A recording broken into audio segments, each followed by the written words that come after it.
Fried மக்களுக்கு வணக்கம். இன்னைக்கு நம்மளோட ஷோல யார பத்தி பேச போறோம் அப்படின்னா, வனிதா விஜயகுமார பத்தி தான் பேச போறோம். ஸோ வனிதா விஜயகுமார அவங்கள பத்தி நம்ம ஏற்கனவே நெறைய பேசிட்டோம். இன்னும் என்ன பேச போறீங்க அப்படின்னு தானே கேட்குறீங்க. ஸோ எப்பவுமே வனிதா விஜயகுமார் அப்படின்னாலே நம்ம வந்து நெகட்டிவ், கான்ட்ரோவர்சி இப்படிதான் பார்த்துருக்கோம். இப்படிதான் பேசியிருக்கோம். பட் அவங்களுக்குள்ளயுமே ஒரு பெண்மை இருக்கு, ஒரு தாய்மை இருக்கு, ஒரு குடும்பம் இருக்கு அப்படின்றத நம்ம எல்லாருமே மறந்துடுறோம். ஸோ அவங்களுக்குள்ளயுமே நெறைய நல்ல விஷயங்கள், நெறைய வழிகள் இது எல்லாமே இருக்கு. அவங்க சொல்றதெல்லாம் உண்மையான விஷயங்கள் தான். ஆனா அத நம்ம எடுத்துக்க வேண்டிய விதம் தான் வேறையா இருக்கே தவிர, அவங்க சொல்ற விதமும் வேற மாரி இருக்கே தவிர்த்து, மத்தபடி எந்த ஒரு நெகட்டிவிட்டியுமே இருக்கா அப்படின்னு கேட்டா இல்ல. சோ இத பத்தி தான் இப்ப நம்ம ஃபுல்லா பேச போறோம். வாங்க பேசலாம். சோ வனிதா விஜயகுமார் பத்தி நெறைய விஷயங்கள் நம்ம எல்லாருக்குமே தெரியும். அவங்க பெர்சனல் பத்தியும் தெரியும். அவங்க அபிஷியல் பத்தியும் தெரியும். சோ இது எல்லாத்துக்குமே பதிலடி குடுக்குறவங்க தான் வனிதா. யாருக்குமே அசராதவங்க. அம்மாவா இருக்கட்டும், அப்பாவா இருக்கட்டும், கட்டின புருஷனா இருக்கட்டும், பெத்த பிள்ளைங்களா இருக்கட்டும், யாருக்குமே அசராம தான் செய்யறது சரி அப்படின்னு நினைச்சு தெளிவா செய்யறவங்க தான் வனிதா அப்படின்னு சொல்லலாம். உண்மையில என்ன அப்படின்னா பெண்களுக்கு அந்த தனித்துவம் அப்படிங்கிறது ரொம்பவே முக்கியம். தனிச்சு வாழக்கூடிய தைரியமும் நம்பிக்கையும் ஒவ்வொரு பெண்கள் கிட்டயுமே இருக்கணும் அப்படின்றத பல முறை வந்து வனிதா சொல்லியிருக்காங்க, பேசியிருக்காங்க. அந்த மாதிரி அவங்க நிறைய விஷயங்கள் நடந்திருக்காங்க. மேபி தப்பான விஷயத்துக்கெல்லாம் அவங்க அந்த மாதிரி நம்பிக்கையோட இருக்கிறது, போராடுறது இப்படி எல்லாம் பண்ணியிருக்கலாம். அதனால அவங்க மேல நிறைய நெகட்டிவிட்டி, நிறைய கான்ட்ரவர்சி கிரியேட் ஆயிருக்கலாம். ஆனாலும் அவங்களுக்குள்ள ஒரு நல்ல குடும்பம் இருக்கு, ஒரு பெண்மை இருக்கு, ஒரு தாய்மை இருக்கு அப்படின்றத நம்ம எல்லாருமே பல நேரங்கள்ல மறந்துடுறோம். சோ அப்படி இருக்கும்போது வனிதா இப்போ ஓப்பன் டாக்கா ஒரு இன்டர்வியூ கொடுத்திருக்காங்க. சோ அதுல நிறைய விஷயங்கள் அவங்க உண்மையாவே ரொம்ப சூப்பரா பேசியிருக்காங்க. அது என்னன்றதை நம்ம பார்க்கலாம். ஃபர்ஸ்ட் வந்துட்டு பாத்தீங்கன்னா வனிதாவை வந்து அவங்க குடும்பத்தை விட்டு எல்லாருமே ஒதுக்கி வச்சுட்டாங்க. அவங்க குடும்பத்தை விட்டு தள்ளி வச்சுட்டாங்க. நாட்டாமை படத்துல சொல்ற மாதிரி ஊரை விட்டு தள்ளி வைங்கன்ற மாதிரி அவங்க குடும்பத்தை விட்டு வனிதாவை எல்லாரும் தள்ளி வச்சுட்டாங்க. ஆனாலும் வனிதா இப்ப வரைக்கும் அவங்க குடும்பத்து மேலயும் அவங்க அப்பா அம்மா மேலயும் ரொம்ப பாசமாவும் ரொம்ப மரியாதையாவும் தான் நடந்துக்கிறாங்க இருக்கிறாங்க. சோ அப்படி இருக்கும்போது அவங்களுக்கு பல நேரங்கள்ல தனியா உட்கார்ந்து அழுதுருக்காங்க தான் குடும்பத்தை மிஸ் பண்ணதுனால. அது மட்டும் இல்லாம இப்ப வரைக்கும் அவங்க அப்பா கிட்ட பேசணும், அந்த வீட்டுக்கு போகணும், அவங்க தங்கச்சிங்களை பார்க்கணும் அப்படின்னு சொல்லி அவங்களுக்கு ரொம்பவே ஆசையா இருக்கிறதாவும் சொல்லியிருக்காங்க. பல நேரங்கள்ல அப்பாக்கு நான் போன் பண்ணிக்கிட்டு தான் இருப்பேன். ஆனா என் நம்பர்னு தெரிஞ்சா அவர் எடுக்க மாட்டாரு. சோ வேற நம்பர்ல இருந்து நான் வந்து போன் பண்ணி பேசியிருக்கேன். அப்படி இருக்கும்போது கால் அட்டன் பண்ணிட்டு வனிதான்னு சொன்னோன்னா எப்படி இருக்கீங்க நான் கேட்ட உடனே நல்லா இருக்கேன் அப்படின்னு சொல்லிட்டு கட் பண்ணிடுவாரு. திரும்பவும் 2 நாள் கழிச்சு அதே நம்பர்ல இருந்து நான் போன் பண்ணேன்னா அந்த நம்பர் வந்து பிளாக்ல இருக்கும். சோ இன்னைக்கு வரைக்கும் அப்பா எல்லாருமே என் மேல ரொம்ப வெறுப்பா இருக்காங்க, ரொம்ப கோவமா இருக்காங்க. கிட்டத்தட்ட நான் வந்து 17, 18 வயசுல தெரியாதனமா ஒரு கல்யாணம் பண்ணி அதுல வந்த பிரச்சனைகள் தான் இவ்வளவுமே.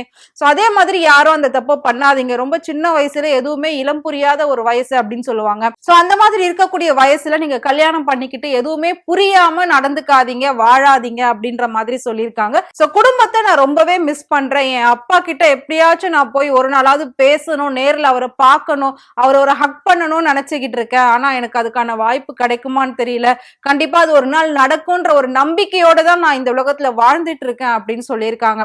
உண்மையிலே ஒரு நெகிழ்ச்சியான ஒரு பேச்சு தான் அவங்க பேசியிருக்காங்க. இதை தாண்டி அவங்களோட பையன், அவங்க பையனுமே வந்துட்டு வனிதா மேல ரொம்ப கோபமாவும் வெறுப்பாவும் இருக்கிறதா வந்து சொல்லியிருக்காங்களாம். அது மட்டும் இல்லாம அவங்களோட பையன் வந்து சின்ன குழந்தையா இருக்கும் போதே அப்பா கிட்ட போயிட்டான். இப்ப வளர்ந்துட்டான். ஆனாலும் இப்ப வரைக்கும் அவனுக்கு அறிவு வளரல.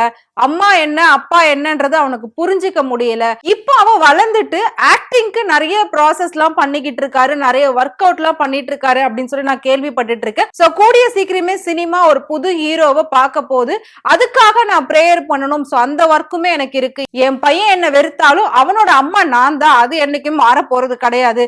அவன் எப்படி இருந்தாலும் நல்லபடியா இருக்கணும்னு சொல்லி அவனுக்காக நான் பிரேயர் பண்ணிக்கிட்டு தான் இருக்கேன் டெய்லி அப்படின்ற மாதிரி ஒரு விஷயம் சொல்லியிருக்காங்க. சோ எப்படி இருந்தாலும் அவனோட அம்மா நான் தான், அது யாராலும் மாத்த முடியாது. அதனால அவன் நல்லா இருக்கணும் அப்படின்றதுக்காக தினம் தினம் நான் வந்து பிரேயர் பண்ணிட்டு தான் இருக்கேன். சோ அடுத்ததான் அவன் சினிமாவில இப்ப கால் பதிக்க போறான். அந்த இடம் நல்லா வளரணும், அவன் நல்லா இருக்கணும் அப்படின்னு சொல்லி அந்த படங்கள் நல்லா வரணும்னு சொல்லியுமே நான் வந்து டெய்லி பிரேயர் பண்ணிக்கிட்டு தான் இருக்கேன். சோ இது எல்லாத்தையும் தாண்டி எனக்கு 2 பெண் குழந்தைகள் இருக்காங்க. அவங்க 2 பேர் என்ன நம்பி இருக்காங்க. என்னோட குடும்பம், என்னோட உலகம், என்னோட உயிர் அப்படின்னா என்னோட 2 பெண் குழந்தைகள் தான். சோ இவங்கள நான் பாத்துக்கணும். இதை விட்டுட்டு மத்தவங்களோட கான்ட்ரவர்சிக்கும் மத்தவங்களோட நெகட்டிவிட்டிக்கும் என்னால வந்து டெய்லி ஆன்சர் பண்ணிட்டு இருக்க முடியாது. எனக்குன்னு ஒரு ஃப்ரீடம் இல்லையா, எனக்குன்னு ஒரு பிரைவசி இல்லையா, எனக்குன்னு ஒரு பார்ட் இல்லையா அப்படின்ற மாதிரி எல்லாம் அவங்க வந்து பேசியிருக்காங்க. சோ அந்த 2 பெண் குழந்தைகளும் நான் நல்லபடியா வளர்த்துக்கிட்டு இருக்கேன். இன்னமும் அவங்களோட ஆசைகளை நான் நிறைவேற்றணும். அதுக்காக தான் போராடிக்கிட்டு இருக்கேன். அதுக்காக தான் ஓடி ஓடி சம்பாதிச்சுக்கிட்டு இருக்கேன் அப்படின்ற மாதிரியுமே சொல்லியிருக்காங்க. சோ நிறைய கோடியா சொத்து இருக்கு, மத்த எல்லாரும் அனுபவிச்சிட்டு இருக்காங்க. ஆனா எனக்கு இது வரைக்கும் அந்த வீட்டுல இருந்து ஒரு பட்டு புடவை கூட எனக்கு கிடைச்சது இல்ல, ஒரு சாதா புடவை கூட எனக்கு கிடைச்சது கிடையாது. இப்ப வரைக்கும் நான் வாழ்ந்துகிட்டு இருக்கிறது எல்லாமே என்னோட சொந்த காசுல தான் நான் வாழ்ந்துகிட்டு இருக்கேன். என் பசங்களுக்கும் என்னோட காசுல தான் நான் செஞ்சுக்கிட்டு இருக்கேன். இப்ப வரைக்கும் என்னோட பெரிய பொண்ணு ஜோவிகா அசிஸ்டன்ட் டைரக்டரா வந்து ஒர்க் பண்ணிட்டு இருக்கா. டைரக்டரா ஆகணும்ன்றது அவரோட பெரிய ஆசையா இருக்கு. சோ அதுக்கான ட்ரைனிங் எல்லாமே அவ பண்ணிட்டு இருக்கா. அவ அதுல சக்சஸா வரணும். 2வது பொண்ணோட அடுத்த கரியர் என்னன்றதை நான் தேடி செட் பண்ணணும். இந்த மாதிரி நிறைய விஷயங்கள் இருக்கு, நிறைய வேலைகள் இருக்கு. இதை விட்டுட்டு நான் எதுக்கு மத்தவங்களை பத்தி எல்லாம் பேசணும், யோசிக்கணும் அப்படின்ற மாதிரி சொல்லியிருக்காங்க. சோ இவ்ளோ சொன்ன வனிதா பெண்களுக்குமே ஒரு விஷயம் சொல்லியிருக்காங்க. எல்லாருமே வனிதா ஒரு போஸ்ட் போட்டுட்டாங்க இன்ஸ்டாலயோ ட்விட்டர்லயோ இல்ல பேஸ்புக்லயோ ஒரு ஆணோட இருக்கிற மாதிரி ஒரு போஸ்ட் போட்டுட்டாங்க அப்படின்னா அவ்வளவுதான், வனிதாக்கு 4வது கல்யாணம் ஆயிடுச்சு, வனிதாக்கு 5வது கல்யாணம் ஆயிடுச்சு, வனிதாக்கு 6வது புருஷன் வந்துட்டான், இப்படியே தான் பேசுறீங்க.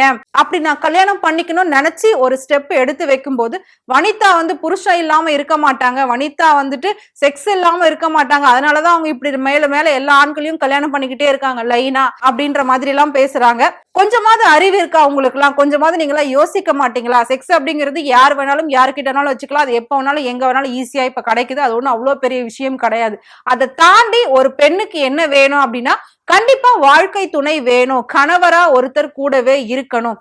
ஏன் அப்படின்னா நமக்கு ஒரு முடியல, நம்மளுக்கு ஒரு பிரச்சனை அப்படின்ற போது நம்மளோட பசங்க நம்மளை பாத்துக்கணும். நம்ம எப்பவுமே நம்ம பசங்க கூடவே இருக்கணும்.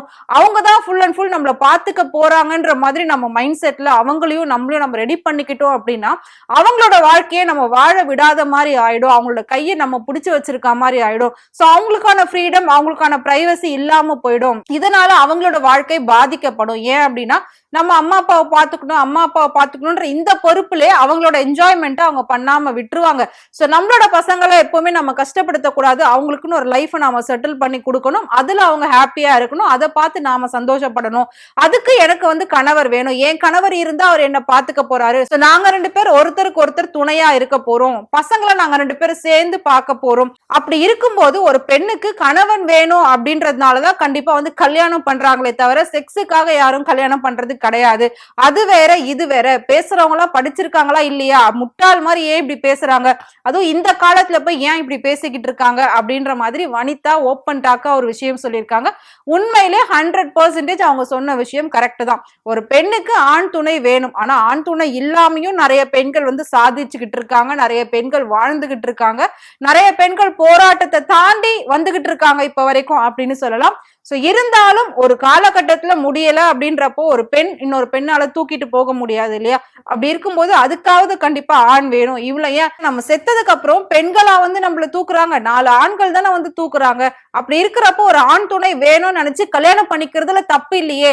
கல்யாணம் எனக்கு கண்டிப்பா வந்து வேணும் தான். ஆனா இப்ப நான் பண்ணிக்க போறேன்னு சொல்லல, ஃபியூச்சர்ல பண்ணிப்பணும் நான் சொல்லல. எனக்கு ஏத்த மாதிரி ஒரு நல்ல துணை எனக்கு கிடைச்சது, உண்மையா அவர் கூட இருந்தா நான் சந்தோஷமா இருப்பேன், என் குழந்தைகளை என்னால நல்லபடியா பாத்துக்க முடியும், என்னோட மைண்ட் செட்டுக்கு ஏத்தா மாதிரி என்னோட லைஃப் ஸ்டைலுக்கு ஏத்தா மாதிரி ஒருத்தர் இருக்காரு அப்படின்னா கண்டிப்பா வாய்ப்பு வந்ததுன்னா நான் அதை வந்து விட மாட்டேன். நான் அதை யூஸ் பண்ணிப்பேன். கண்டிப்பா நான் கல்யாணம் பண்ணிட்டு செட்டில் ஆகணும்னு தான் நானும் நினைச்சுக்கிட்டு இருக்கேன்.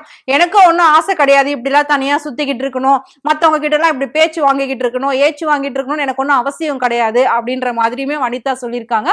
சோ அவங்களுக்குள்ளயுமே இவ்வளோ விஷயங்கள் இருக்கு. அவங்க இவ்வளோ கஷ்டப்பட்டு இவ்வளோ நொந்து இப்படி பேசியிருக்காங்க அப்படின்றப்போ அது உண்மையில எல்லா பெண்களுமே வந்துட்டு அவங்கள பார்த்து நிறைய விஷயம் நம்ம வந்து தெரிஞ்சுக்கணும். எந்த ஒரு விஷயமும் பேசுறதுக்கு முன்னாடி யோசிக்கணும். சோ அந்த மாதிரி தான் வனிதா பேசியிருக்காங்க. வனிதாவை பத்தி நீங்க என்ன நினைக்கிறீங்க? மறக்காம கமெண்ட் பாக்ஸ்ல கமெண்ட் பண்ணுங்க. இதே மாதிரி சினிமா பத்தியும் சினிமா நடிகர் நடிகைகளை பத்தியும் நிறைய விஷயங்கள், உண்மையான விஷயங்கள்லாம் நீங்க தெரிஞ்சுக்கணும் அப்படின்னு நினைச்சீங்கன்னா மறக்காம ஃப்ரெண்ட்வுட் சேனலை ஃபாலோ பண்ணிக்கோங்க.